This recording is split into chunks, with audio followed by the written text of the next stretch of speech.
So Yellow Wolf put me on payroll as the merchandise marketing director. And I had a little fake desk set up with a laptop that didn't even work in the corner of the studio in case the parole would come and have to check out my little area. And I was in there writing songs and recording.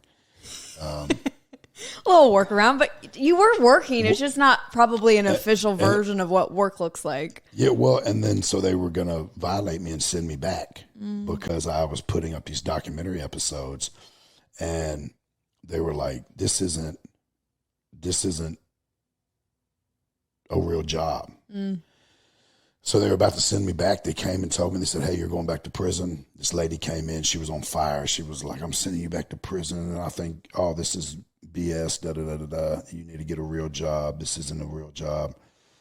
And then they tell me I'm going. So I packed all my stuff, thought to march, say goodbye to my kids, you know, after being gone all this time. And they were in foster care at the time.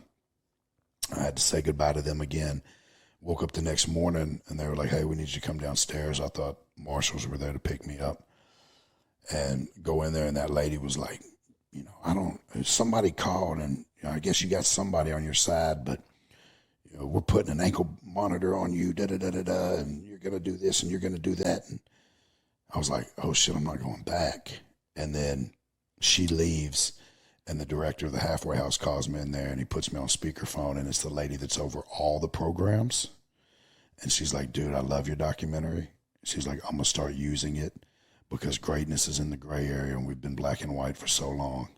She was like, I'm going to allot you 8 hours a week of studio time, but you got to keep your job and you got to bring your pay stubs in and pay your fees.